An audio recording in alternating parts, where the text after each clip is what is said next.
Olá, boa noite, tudo bem com vocês? Hoje é a nossa aula 7. Iremos estudar sobre personalidades, transtornos mentais e suicídio.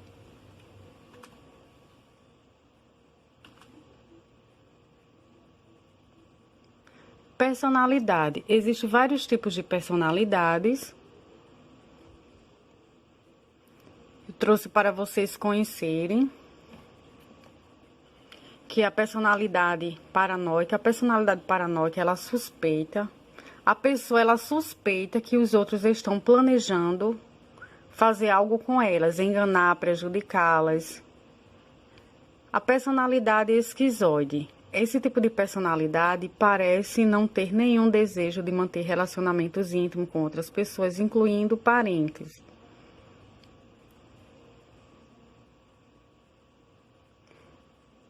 Eles raramente não moram e muitas vezes não se casam. A atividade sexual com os outros é de pouco. Eles não têm interesse e também não parecem sentir-se bem quando estão diante até mesmo com familiares. Personalidade antissocial. Personalidade antissocial pode expressar seu descaso pelos outros, pela lei, destruindo propriedades, assediando outros ou até mesmo roubando. Eles podem enganar, explorar, fraudar, seja pelo dinheiro, poder ou pelo sexo. Esse tipo de personalidade tem muito a ver com pessoas, o psicopata e a pedofilia, os pedófilos. Tem também a personalidade ansiosa. O indivíduo que sofre de transtorno de personalidade ansiosa geralmente tem baixa autoestima e problemas que envolvem qualquer tipo de interação social. Personalidades dependentes.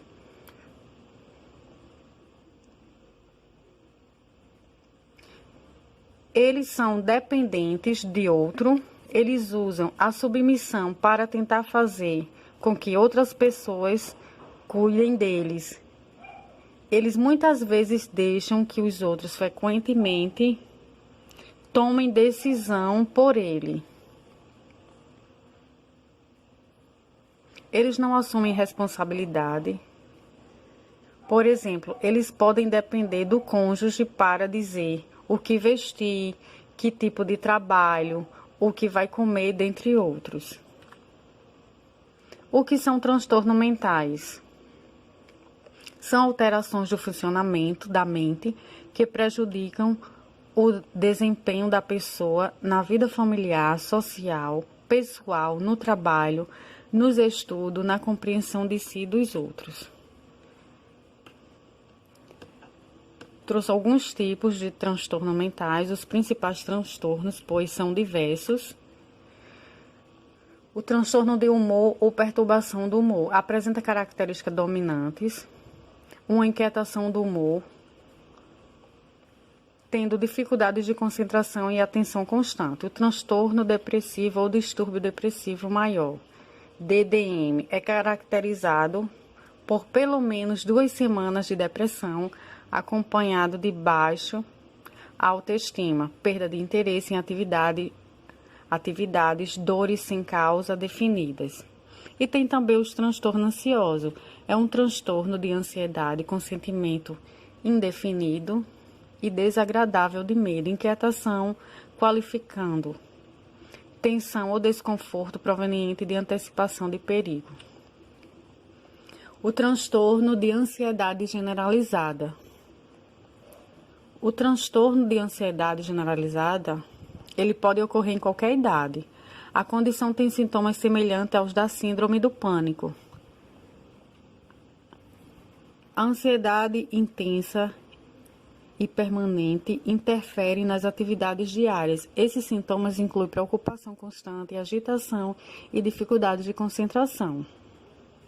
As pessoas podem ter dores locais no comportamento que acontece, hipervigilância, inquietação, irritabilidade no corpo, fadiga, tontura ou suor. No sono, o que acontece? Dificuldade em adormecer ou pesadelos.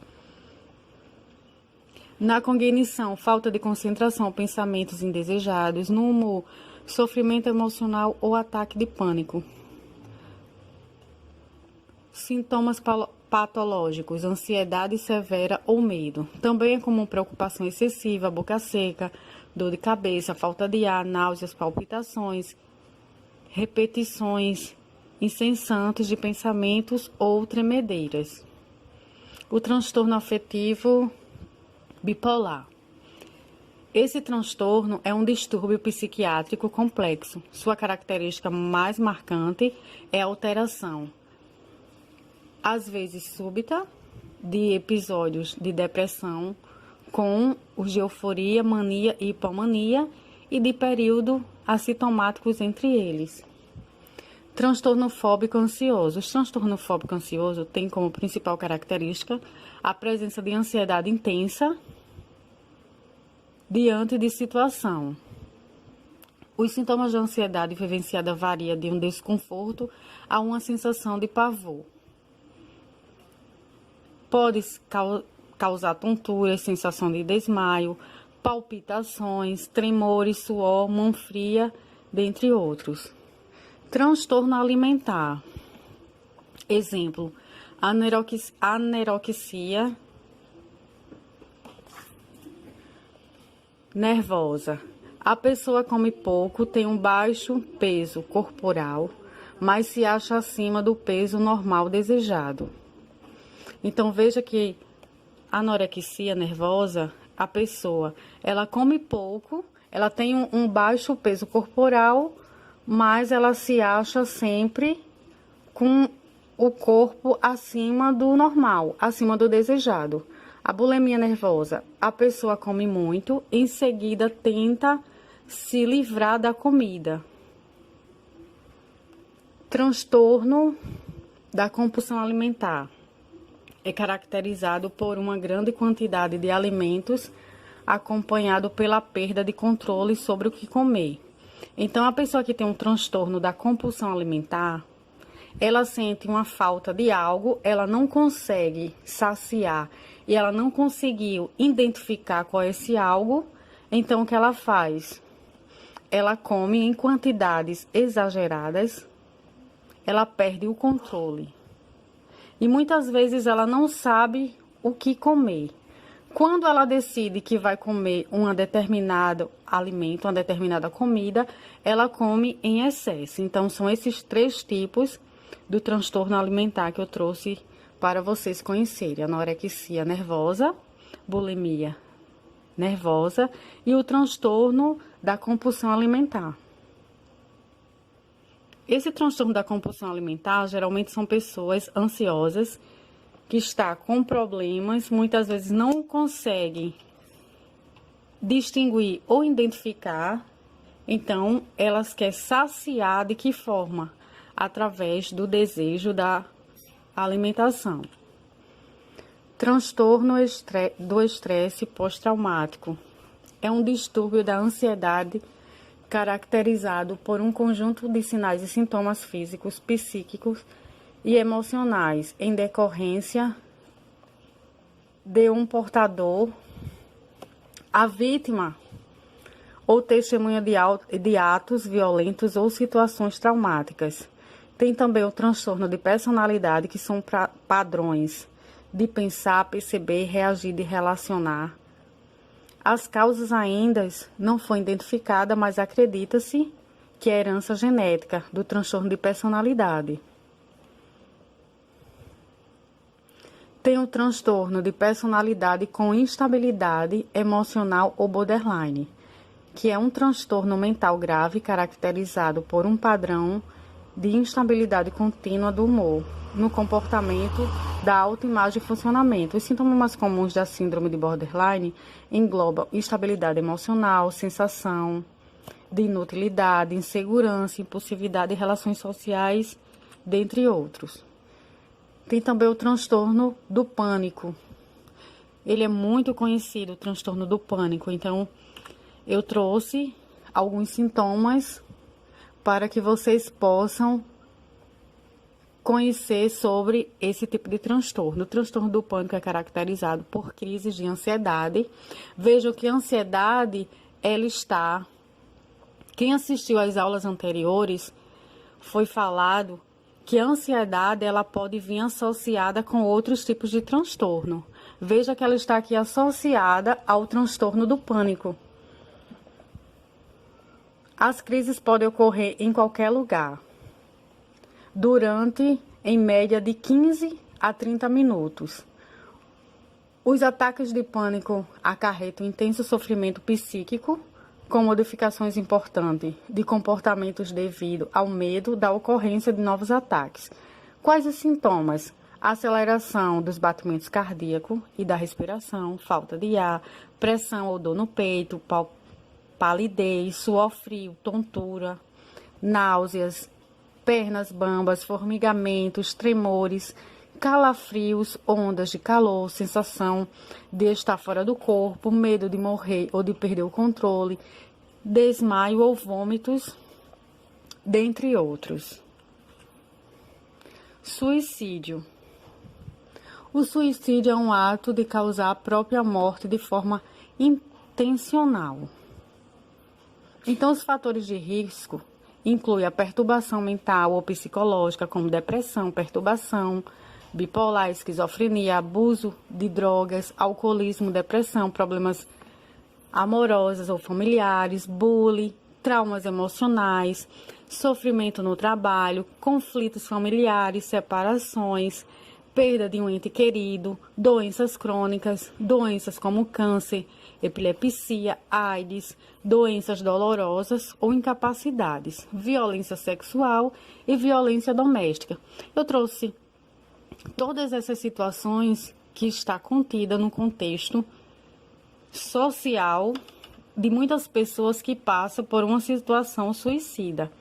Muitas vezes não se sabe a causa, mas eu costumo dizer que uma pessoa que tenta ou comete um suicídio não é simplesmente ele dormiu, acordou e sentiu a vontade do suicídio, não. É algo que foi gerado e desencadeado por algo. Então, por isso que eu trouxe várias situações que podem desencadear um suicídio. Então, muitas vezes o suicídio, a pessoa que comete ou planeja, porque ele é planejado, não foi simplesmente porque acordou como se fosse uma situação de humor, uma bipolaridade. E sim porque algo aconteceu com essa pessoa, tem todo um contexto por trás. Então, tem que ser investigado para saber qual a causa, o que está acontecendo com essa pessoa. Por que ela pensou no suicídio? Por que ela preferiu essa forma de aliviar a sua dor? Porque muitas vezes a pessoa imagina que tirando sua vida irá resolver a situação, irá aliviar a sua dor. O que acontece? Existe o isolamento, as pessoas com pensamentos suicidas podem se isolar, não atendendo a telefonemas, interagindo menos nas redes sociais, ficando em casa ou fechando seus quartos, reduzindo ou cancelando todas as atividades sociais, principalmente aquelas que costumavam e gostavam de fazer.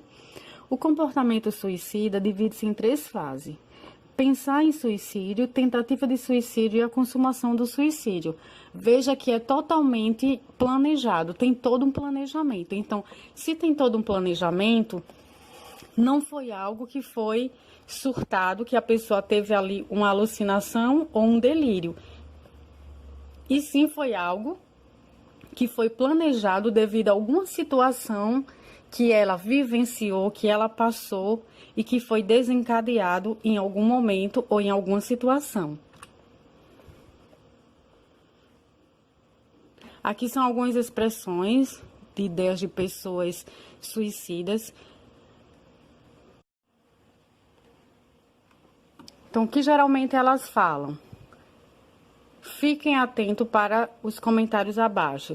Vou desaparecer, vou deixar vocês em paz, eu queria poder dormir e nunca mais acordar, é inútil tentar fazer algo para mudar, eu só quero me matar.